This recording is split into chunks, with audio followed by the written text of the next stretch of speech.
The word romanticize, simply put, is to idealize or to deal with something as if or make something seem more appealing than it is. Let me start by saying, I'm not encouraging delusion or complacency, but rather contentment. This lesson has been the story of my year. Back in January 2025, I began the last semester of my senior year of high school. I began to reflect on my time in high school up until that point. And in that moment, I realized how much I missed. Not because I wasn't there physically, but because I wasn't present. I was too focused on what was to come or the next checkpoint, never stopping to live in the moment, to celebrate my achievements thus far, or to just breathe. Slow down.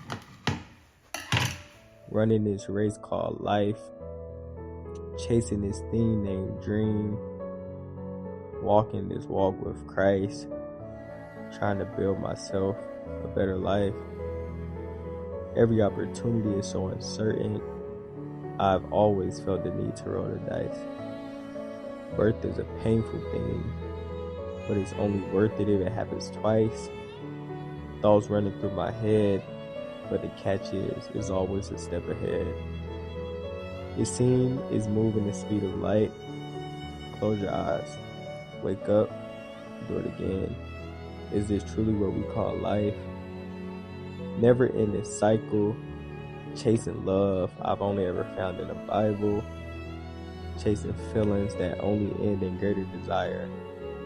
Sprinting for gold I never seem to win. Running as fast as I can, but when I stop, my heart seems to race within. When it stops, unpause. It resumes the race in my head. Fulfilled for a second, and then I feel the need to chase again. Temporary satisfaction, it never stays within. Stop. Suddenly, there's no movement. Everything passes by. Blink too long, now it's dark in the sky. No progress, no fight. Seems like an even trade to me, except when you stop, you begin to lose in life. Nothing comes, nothing goes, just thoughts of what used to be or what could have been. But even still, no peace within. The goal isn't to stop, but rather to slow down. Find your pace. Deep breath in, deep breath out. Time to win your race. Eyes open, you begin to see what's around. Smiles on people's faces, and even frowns. Birds in the sky, beasts on the ground. Flowers, trees, and bees. These things are all around. Your heart began to mend. Look what God has done within, without you. Your heart slows down. No more racing. You become cool, calm, collected, yet firm enough to stand in the wind. Your heart is truly satisfied, yet there's still a yearn within. No longer is it for sin, but to reproduce the work that God has done within. No longer running from problems, struggles, trauma, but you begin to accept, forgive, and make amends. Your spirit come to life, no longer dark within. You begin to love again, and along the journey, you will even make some friends. Your light will shine bright, it can never be hid. Going too fast, you miss the process.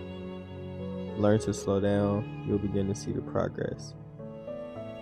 It'll lessen the stress, and you will even have time to reset.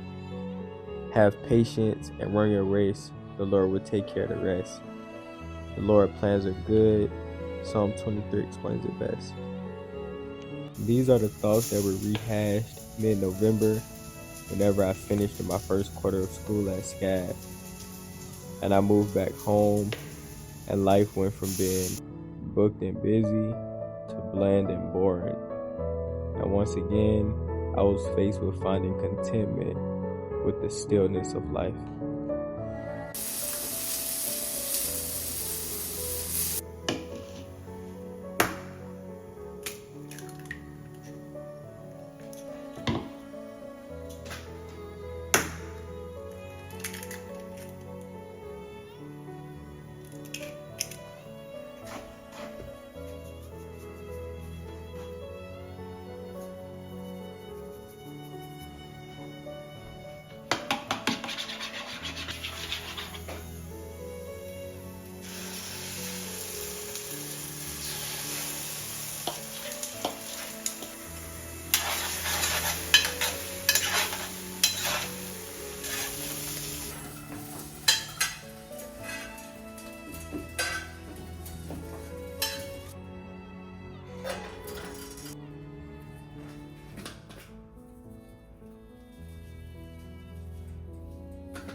So your boy just got home from church. We had watch night service. So happy New Year's to everybody watching this, cause y'all made it to 2026, obviously.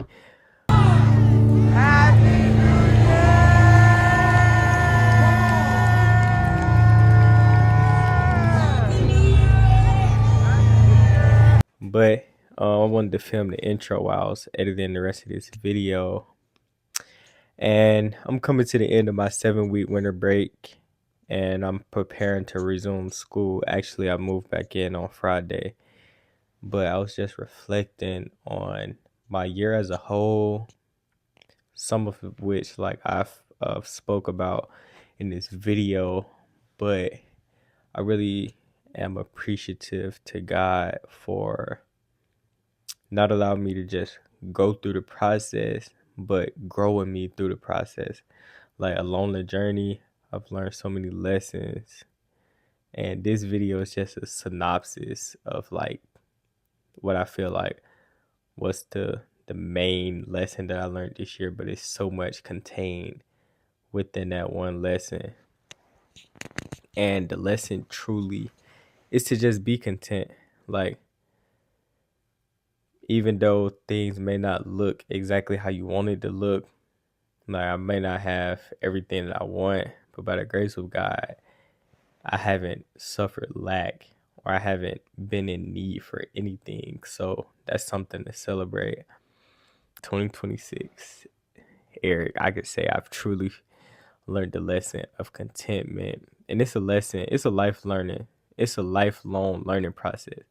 So I don't think it's something that like you just get one time and never revisit.